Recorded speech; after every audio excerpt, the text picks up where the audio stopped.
కోరుట్ల చిన్నారి హత్య కేసులో పిన్ని అరెస్ట్ అయింది. బాలికను చంపేసి ఏమీ తెలియనట్లుగా నటించింది పిన్ని మమత. బాలిక తల్లితో పాటు హాస్పిటల్కు వెళ్ళి ఏమాత్రం అనుమానం రాకుండా ఏడుపులు ప్రారంభించింది. ఇక సీసీటీవీ ఫుటేజీలు, డాగ్ స్క్వాడ్ విచారణతో ఒక్కసారిగా బండారమంతా బయటపడింది. పిన్నే హత్య చేసినట్లుగా పోలీసులు నిర్ధారించారు. మమతను అరెస్ట్ చేసి రిమాండ్కు తరలించారు పోలీసులు. బాలిక తల్లిపై అసూయతోనే 5 ఏళ్ల హితీక్షను చంపేసింది పిన్ని మమత. మమతకు కొద్ది రోజుల నుంచి కూడా ఆర్థిక ఇబ్బందులు ఉన్నట్టుగా తెలుస్తుంది. గతంలో బెట్టింగ్ ఆడి లక్షల్లో నష్టపోయింది మమత. ఓవైపు ఆర్థిక ఇబ్బందులు, మరోవైపు తనను బంధువులు చిన్నచూపు చూడడంతో చిన్నారిని హత్య చేసినట్లు మమత ఒప్పుకుంది. మొత్తం మీద చిన్నారిని చంపింది పిన్ని అని తేలడంతో ప్రస్తుతం కుటుంబ సభ్యులతో పాటు స్థానికులు అలాగే రాష్ట్ర వ్యాప్తంగా కూడా అవాక్కైన పరిస్థితి. ఈ అంశంపై చర్చనీయాంశంగా మారిన పరిస్థితి కనబడుతుంది. ఇక చిన్నమ్మే చంపినట్టుగా తేలడంతో ఒక్కసారిగా ఈ కేసులో మొత్తం వ్యవహారం బయటపడింది. జగిత్యాల జిల్లా కోరుట్లలో దారుణ హత్యకు గురైన ఆకుల హితీక్ష అనే చిన్నారిని ఆ పాప చిన్నమ్మ మమతనే గొంతు కోసి హత్య చేసిందని పోలీసులు నిర్ధారణకు వచ్చారు. చిన్నారి హితీక్ష కుటుంబానికి దక్కుతున్న గౌరవం తమకు దక్కడం లేదని ఈ ఘాతకానికి మమత ఒడిగట్టినట్టు తెలిసింది. కుటుంబంలో గౌరవం దక్కడం లేదని మమత పగ పెంచుకుంది. హితీక్ష తల్లిదండ్రులపై కోపంతోనే పాపను పొట్టన పెట్టుకుంది. హితీక్ష దారుణ హత్య తర్వాత అనుమానంతో పాప చిన్నమ్మ మమతను పోలీసులు అదుపులోకి తీసుకొని సుదీర్ఘంగా విచారించారు. హితీక్ష హత్య తర్వాత మమత కట్టుకున్న చీరను మార్చుకొని పంజాబీ డ్రెస్ వేసుకున్నట్లుగా సీసీ ఫుటేజ్ ఆధారంగా పోలీసులు గుర్తించారు. హత్య జరిగిన ఇంటి నుంచి ఓ కవర్ పట్టుకొని బయటకు వస్తున్న దృశ్యాన్ని కూడా పోలీసులు సీసీ కెమెరా ద్వారా గుర్తించారు. ఇక హత్యకు ఉపయోగించిన ఆయుధం ఏదైతే కత్తి ఉందో, హత్య సమయంలో ధరించిన రక్తము మరకలు అంటిన చీరను పోలీసులు స్వాధీనం చేసుకున్నారు. ఎట్టకేలకు తను చేసిన నేరాన్ని మమత ఒప్పుకున్నట్లుగా తెలిసింది. సో మొత్తం మీద హత్య తర్వాత ప్యాసింజర్ ఆటోలో ఘటనా స్థలం నుంచి కిలోమీటర్ వరకు వెళ్ళి జాతీయ రహదారి ఎడమ పక్కన జిఎస్ గార్డెన్ సమీపంలో వీధిలో హత్యకు ఉపయోగించిన కత్తి, మరో ఆయుధంతో పాటు మర్డర్ సమయంలో రక్త మరకలు అంటిన చీరను కూడా పడేసినట్లు పోలీసుల విచారణలో వెల్లడైంది. ఇక ఈ హత్యకు సంబంధించి స్థానికులు ఏమన్నారు ఒకసారి చూద్దాం. పాప కనబడట్లేదని చెప్పి మా మరదలు కూతురు మాకు ఫోన్ చేయడం జరిగింది. ఫోన్ రాగానే మెట్పల్లి నుండి నేను పొరుట్లోకి వచ్చి వాళ్ళు చెప్పిన ఇంట్లో వాడకట్టులో ఉన్న ఇంట్లో వెతికే క్రమంలో వాళ్ళ ఇంటి దగ్గర మూడో ఇంట్లో బాత్రూంలో రక్తం మడుగులో పడిన పాపను చూడడం జరిగింది. వెంటనే హాస్పిటల్కి తీసుకుపోయి చెప్తే అప్పటికే పాప చనిపోయింది. ఆ ఇంటి అతని మీద మాకు మొదట్లో కొంచెం అనుమానంగా ఉండే, కానీ అతని ఇంటి అతను నాకు అందుబాటులో లేడని చెప్పి తెలిసిన తర్వాత పాప పిన్నే ఇది చేసిందని చెప్పేసి తెలిసి బాధపడడం జరిగింది. దీనిపై పోలీసులు కొంచెం కఠిన చర్యలు తీసుకోవాలని చెప్పేసి కోరుకుంటున్నాం. 5 సంవత్సరాల చిన్న పాపని అసలు ఆమెకు అట్లా చేయడం ఎలా చేసిందో అంత కర్కశంగా అర్థం కావట్లేదు. ఖచ్చితంగా ఇట్లాంటివి మళ్ళీ జరగకుండా చూడాలని, కఠినంగా శిక్షించాలని చెప్పేసి పోలీసు వారిని కోరుకుంటున్నాం.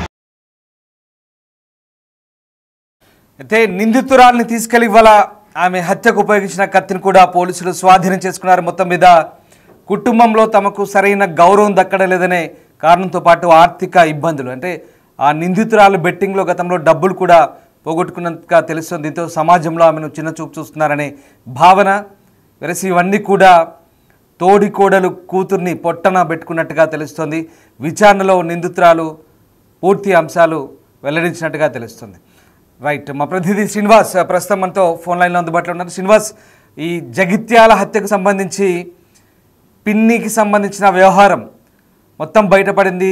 ఆమె హత్య చేసినట్టుగా పోలీసుల విచారణలో ఒప్పుకున్నట్టుగా తెలుస్తోంది. ఈ మమత నిందితురాలు ఎవరైతే ఉన్నారో పోలీసుల విచారణలో ఎలాంటి అంశాలు వెల్లడించింది, అలాగే పోలీసులు ఏం చెప్తున్నారు?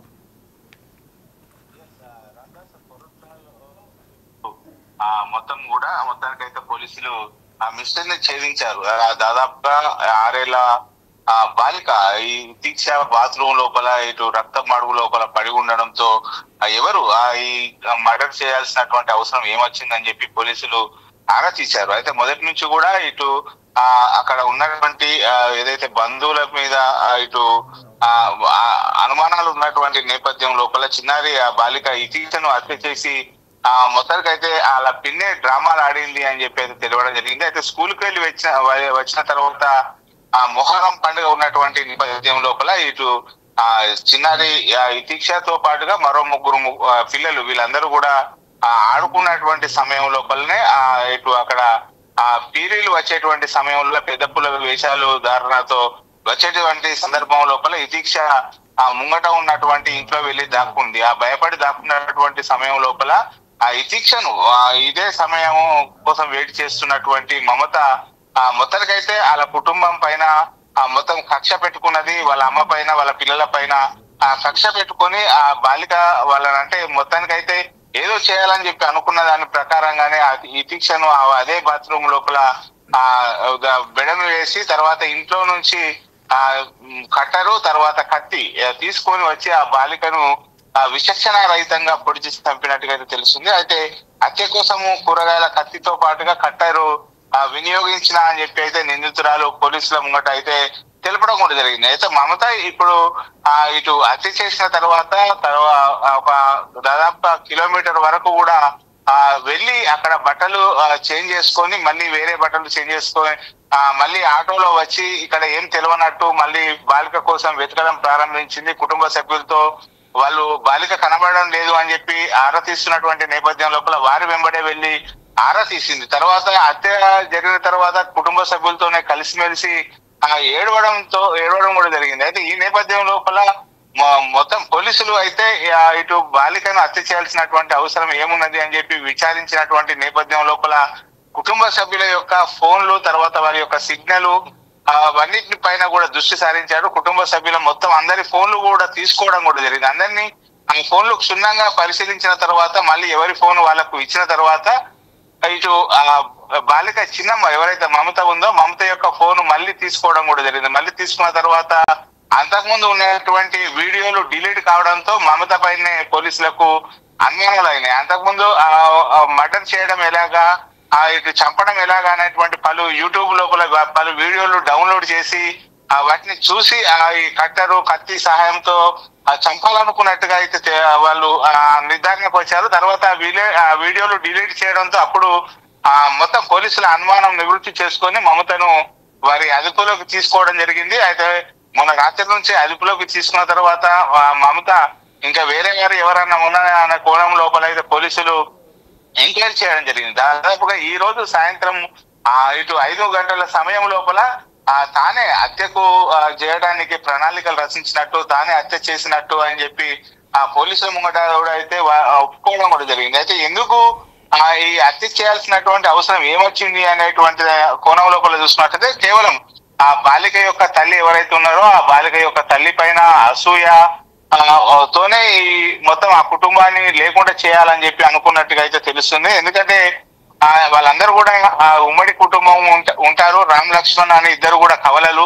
వాళ్ళు అనుకున్నట్టుగానే ఇద్దరు అక్క చెల్లెల పిల్లల్ని వాళ్ళు పెళ్లి చేసుకోవడం జరిగింది. మమతతో పాటుగా వాళ్ళ తోడి కోడలు కూడా అక్క చెల్లెల బిడ్డలే. వీళ్ళ అందరూ కూడా ఉన్నటువంటి నేపథ్యం లోపల ఇటు మమత MBA చేసి తర్వాత అక్కడ ఉన్నటువంటి స్థానికంగా ఉన్నటువంటి ఒక ఆఫీస్ లోపల పనిచేస్తుంది. ఈ నేపథ్యం లోపల ఇటీవల కాలం లోపల ఇటు ఆన్లైన్ లోపల బెట్టింగ్ ఆడినట్టుగా అయితే తెలుస్తుంది. ఆ బెట్టింగ్ ఆడిన తర్వాత దాదాపుగా ఒక 25 లక్షల నుంచి 30 లక్షలు ఆ బెట్టింగ్ తర్వాత బిట్ కాయిన్ లోపల పోగొట్టుకున్నట్టుగా తెలుస్తుంది. అప్పటి నుంచి ఆ కుటుంబం అంతా కూడా ఇటు మమతను చూడడము, ఒకప్పుడు ఒక్కొక్క సమయం లోపల తన దగ్గర అవసరాల కోసం డబ్బులు లేకపోవడంతో మొత్తం తనను చిన్న చూపు చూస్తున్నారు.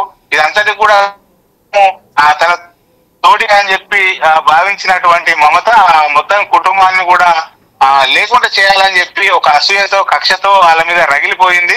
ఈ నేపథ్యం లోపలనే ఇది చిన్నారి పైన హత్య చేసుకున్నట్టుగా తెలుస్తుంది. కేవలం ఆ చిన్న చూపు చూడడంతో కక్ష పెంచుకున్నటువంటి మమత బాలిక తల్లిపై ఉన్నటువంటి కక్షతోనే హత్య చేసినట్టుగా అయితే పోలీసుల ముందు ఒప్పుకున్నట్టుగా అయితే తెలుస్తుంది మనకు. Ramdas right Srinivas, thanks for the update. So మొత్తం మీద ఆ చిన్నారిని హత్య చేసిన తీరు నిజంగా నివ్వెరపరిచింది. కేవలం తనని చిన్న చూపు చూశారన్న కారణంతోనే ఆ పిన్ని ఇలాంటి హత్య చేసింది.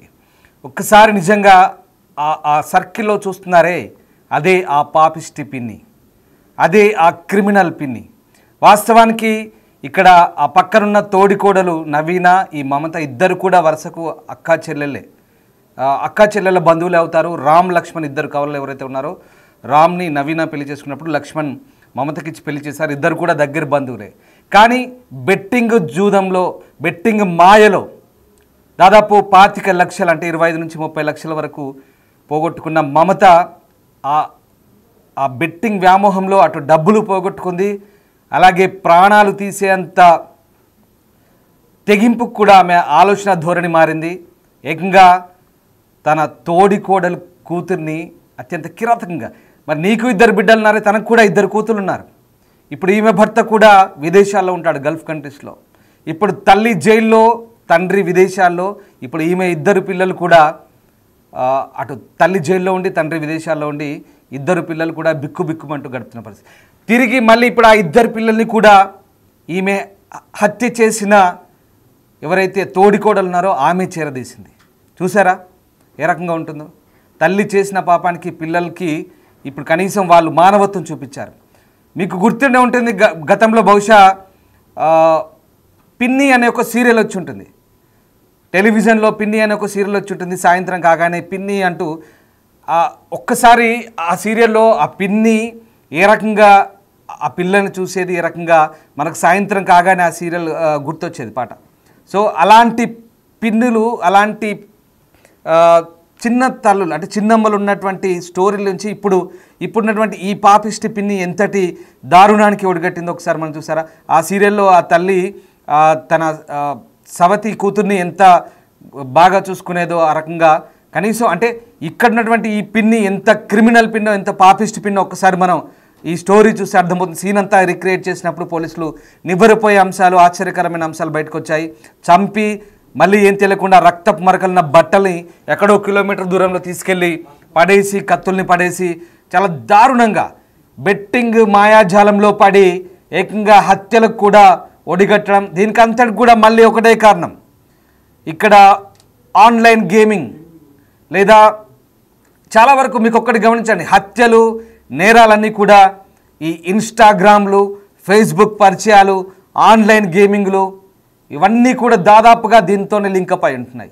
ప్రతి నేరానికి కూడా టెక్నాలజీతో ముడిపడి ఉంటుంది. అంటే టెక్నాలజీ మనం ఏ రకంగా వాడుకుంటున్నామో అర్థమవుతుంది దీన్ని బట్టి.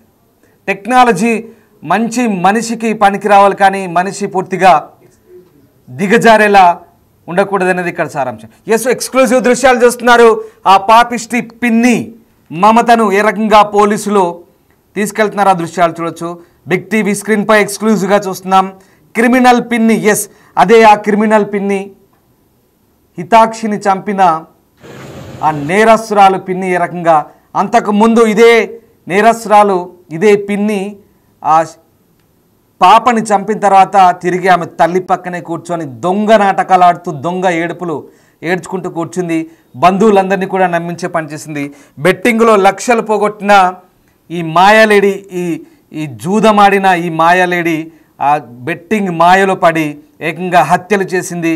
అంతేకాదు కేవలం తనకు ప్రాధాన్యత తక్కువ. మరి ఇంకొక విషయం ఏంటంటే, ఈ అమ్మాయి MBA చదివింది, ఉన్నత విద్యావంతురాలు. అసలు సమాజంలో కొన్ని అంశాలు చూస్తే కనుక చాలా దారుణంగా ఉంటాయి. వీళ్ళంతా ఉన్నత విద్యావంతులు, ఈ నేరాలు చేసే వాళ్ళంతా ఉన్నత విద్య. ఎక్స్క్లూజివ్గా చూస్తున్నాం ఆ దృశ్యాలు. అదే ఆ పిన్ని, ఆ పాపిష్టి పిన్ని మమతను ఏ రకంగా పోలీసులు తీసుకెళ్తున్నారో. నిజం ఒప్పుకుంది, నేరాన్ని అంగీకరించింది. పోలీసులు చాలా ప్రతిష్టాత్మకంగా తీసుకున్నారు కేసు, చాలా ప్రిస్టేజియస్గా తీసుకున్నారు. మొత్తం దర్యాప్తులో విషయాలన్నీ వెల్లడించింది. కేవలం ఒక అక్కసుతో, ఒక కక్షతో ఓర్వలేక తోడికోడలు కూతుర్ని పొట్టన పెట్టుకుంది. ఈమెకు కూడా 2 కూతురు ఉన్నారు. ఆ ఎక్స్క్లూజివ్గా దృశ్యాలు చూస్తున్నాం. ఆ మమతని లేడీ పోలీసు అటు నుంచి తీసుకెళ్తున్న దృశ్యాలు, మరోవైపు పోలీసు జీప్లో ఎక్కించుకెళ్తున్న దృశ్యాలు చూడొచ్చు. అమాయకురాలైనటువంటి హితాక్షిని చంపి ఇప్పుడు కటకటాలు లెక్కించాల్సిన పరిస్థితి దాపురించింది. అలాంటి నేరాలకు పాల్పడింది ఈ మమత. ఉన్నత విద్యావంతురాలు, MBA చదువుకుంది, ఉద్యోగం కూడా చేస్తున్నట్టుగా తెలుస్తోంది. గతంలో ఉద్యోగం చేసిందో బహుశా ఇప్పుడు చేస్తుందో తెలియదు, కానీ MBA చదువుకున్న ఇలాంటి గ్రాడ్యుయేట్లు, ఇలాంటి చదువుకున్న మూర్ఖులు ఏమనాలి?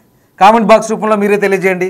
కేవలం బెట్టింగ్లో డబ్బులు పోగొట్టుకొని సమాజంలో ప్రాధాన్యత తగ్గడం, సమాజంలో పరువు పోతుందనే ఒక అక్కస్తో, ఒక కక్షతో తోడికోడలు కూతుర్ని ఈ రకంగా హతమార్చి పొట్టన పెట్టుకొని ఏమీ తెలియనట్టుగా అమాయకురాలుగా మళ్ళీ ఏడ్చుకుంటూ కూర్చుంది. ఒకసారి ఆ విజువల్ కూడా చూడండి. ఇంకో బాక్స్లో మీకు ఆ విజువల్ కూడా చూపిస్తాం. హత్య జరిగిన తర్వాత తిరిగి ఆ అమ్మాయి తల్లి పక్కన కూర్చొని, అమ్మాయి శవం పక్కన కూర్చొని ఏమీ తెలియనట్టుగా నంగరాచి వేషాలిస్తుంది. ఎస్, ఒకసారి సర్కిల్ చూడండి. అదిగో చూడండి, తల బాదుకుంటుంది ఆవిడే, ఆ దగుల్బాజీ పిన్నే తల బాదుకుంటుంది. చూడండి ఎలా ఏడుస్తుంది చూడండి. ఎవడైనా ఎస్, ఒకసారి చూడండి, తల బాదుకుంటూ అయ్యో పాపం అంటూ. హత్య చేసింది వచ్చి మళ్ళీ ఏమీ తెలియనట్టుగా తల బాదుకుంటూ కూర్చుంది. ఇలాంటి వాళ్ళని ఏమనాలి? ఇలాంటి వాళ్ళకి ఎలాంటి శిక్షలు పడితే బాగుంటుంది? మీరే కామెంట్ బాక్స్ రూపంలో తెలియజేయండి. అనవసరంగా అమాయకురాలని ఉంటే ఆ పాపని పొట్టన పెట్టుకుంది. ఇప్పుడు ఈమెకున్న 2 కూతుళ్ళను కూడా తిరిగి అదే తోడికోడలు చేరదీసింది. ఈమె జైల్లో కూర్చుంటే, తండ్రి విదేశాల్లో ఉంటే, ఆమె ఇప్పుడు ఈమెకు సంబంధించిన 2 కూతుళ్ళను కూడా చేరదీసి చూసుకుంటుంది. హత్య చేసినాక కూడా ఇప్పుడు నీ 2 కూతుళ్ళను కూడా చేరదీసిందే. కనీసం దీంతోనైనా నీ ప్రవర్తనలో మార్పు రావాలి. జైల్లో చిప్పకూడు తింటైనా కనీసం నీలో మార్పు రావాల్సిన అవసరం ఉంది. ఎలాగో ఖచ్చితంగా శిక్ష తప్పదు కాబట్టి ఈ శిక్షా కాలంలోనైనా కనీసం ఒక మనిషిగా మారాలి, తర్వాత అయినా ఒక మనిషిగా బతకాలి. ఎంబీఏ చదివి ఎంబీఏ గ్రాడ్యుయేట్ అయినటువంటి మమత ఏ రకంగా నేరపూరిత ఆలోచన చేస్తే హత్యలకు ఏ రకంగా తెగబడిందో ఒక్కసారి మనం చూస్తే అర్థమవుతుంది. ఆ దృశ్యాలు చూడండి. ఇక్కడ చూడండి, హత్య చేసిన తర్వాత తల బాదుకుంటుంది, మళ్ళీ ఇక్కడ పోలీస్ వ్యాన్లో ఎక్కి నిందితురాలుగా వెళ్తుంది. ఎంతటి దారుణం అసలు. చిన్న చూపు చూడడంతో చిన్నారిని హత్య చేసింది. చిన్న పాప, ఆ పాప ఏం పాపం చేసింది? ఆ పాప నిన్నేమంది? పాప తల్లిదండ్రులు కూడా ఏమనలేదు. సమాజంలో ఎవరో ఏదో అంటున్నారని నీవు జూదమాడి బెట్టింగ్ ఆడి బెట్టింగ్లో లక్షలు పోగొట్టి అది నీ పరువు సమస్య, నీ వ్యక్తిగత సమస్య. పక్కోడి కుటుంబం మీద, అది కూడా నీ తోడికోడలు, నీ సొంత అక్క కూతుర్ని. పిన్ని అంటే సొంత తల్లిలాగా భావిస్తారు. నిన్ను నమ్మొచ్చిందే సొంత తల్లిలాగా భావించి వచ్చిన ఒక పాపని, ఒక అమాయకురాలైనటువంటి ఆ పాపని పొట్టన పెట్టుకున్నావే. నీకు ఎలాంటి శిక్ష ఇస్తే బాగుంటుంది? దయచేసి కామెంట్ బాక్స్ రూపంలో తెలియజేయండి. ఇలాంటి ఆలోచనలు ఉన్న ఇంకెవరైనా సరే, ఉమ్మడి కుటుంబంలో ఉంటూ తోడికోడలుగా ఉంటున్న ఎవరైనా సరే, వాళ్ళ పిల్లలపై ఇలాంటి కక్షపూరిత ఆలోచన పెట్టుకున్న ఎవరైనా సరే, దయచేసి ఇలాంటి వాళ్ళకి వాళ్ళ ఆలోచనలో, వాళ్ళ ప్రవర్తనలో మార్పు రావాల్సిన అవసరం ఉంది. ఇక్కడ ఎవరిని ఉద్దేశించట్లేదు, దయచేసి వ్యూవర్స్ అడ్వైస్ చెప్తున్నాను. ఇలాంటి నేరపూరిత వార్తలను పదే చెప్పడం ద్వారా మిమ్మల్ని అప్రమత్తులు చేయడమే బిగ్ టీవీ ప్రధాన ఉద్దేశం. ప్రధానంగా ఇలాంటి ఘటనలు చోటు చేసుకున్నప్పుడు నిజంగా వాస్తవానికి సమాజంలో ఇలాంటి ఘటనలు జరుగుతున్న తీరు ఒక్కసారిగా నివ్వెరపోయేలా చేస్తున్నాయి. బెట్టింగ్కు అలవాటు పడి లక్షలు పోగొట్టుకొని, కుటుంబం పరువు పోగొట్టుకొని పక్కింటోడి మీద ఏడవడమా? ఇదా మీ పద్ధతి? ఎంబీఏ చదువుకున్నావు కదా, ఇదా నీ జ్ఞానం, ఇదా నీ బుద్ధి? సరే, అంతవరకు బాగానే ఉంది. హత్యలు ఎందుకు చేయాలి? నీ కసి, నీ కోపాన్ని అమ్మాయిపై చూపించడమా? ఇప్పుడు వెళ్ళి కటకటాల్లో గడుపుకుంటూ చిప్పకూడు తింటావు కదా. ఇది ఇవాళటి సమాజం తీరు, నేటి సమాజం పోకడలు. వాస్తవానికి ఆలోచన ధోరణిలో మార్పు రావాలి. మీరు ఒకసారి గమనించి, ప్రతి నేరం వెనుక, ప్రతి హత్య, మానభంగం లేదా ఇలాంటి హత్యలు మనం సోనం దగ్గర నుంచి చూస్తున్నాం. ఎక్కడికో మేఘాలయ తీసుకెళ్ళి హత్య, అంటే ఈ హత్యలన్నిటి కూడా, ఇవన్నీ కూడా దాదాపుగా ఆన్లైన్, ఇంటర్నెట్ లేదా యాప్స్ లేదా ఈ అంతర్జాలంతో సంబంధం ఉన్నటువంటి ఇలాంటి వింత పోకడలు. దాదాపుగా ఇన్స్టాగ్రామ్ లేదా వాట్సాప్ చాటింగ్ లేదా బెట్టింగ్ యాప్స్, ప్రతి ఒక్కటి కూడా టెక్నాలజీ మనిషి బాగుపడడానికి ఉపయోగపడాలి, కానీ మనిషి ఇలాంటి దారుణాలు కొడగట్టి దిగజాడడానికి ఉపయోగపడదు. మనిషి పూర్తిగా సమాజంలో నేరపూరిత చర్యలకు పాల్పడడానికి ఉపయోగపడదు. దయచేసి అలర్ట్గా ఉండండి. మీ చుట్టుపక్కల ఉన్న వాళ్ళని కూడా మీరు కూడా కన్నీసి ఉంచండి. ఏం జరుగుతుంది, అప్రమత్తంగా ఉండడానికే మీకు ఈ వార్తల్ని పదే చూపించడం జరుగుతుంది. డిస్టర్బింగ్ విజువల్ చూసాం ఇప్పటిదాకా బిగ్ టీవీ స్క్రీన్పై. ఎక్స్క్లూజివ్గా చూస్తున్నాం ఆ పాపిష్టి పిన్నిని పోలీసులు ఏ రకంగా తీసుకెళ్తున్నారో, ఆ క్రిమినల్ పిన్నిని ఇప్పుడు పోలీసులు తీసుకెళ్ళి ఏ రకంగా కటకటాలు లెక్కించబోతున్నారు.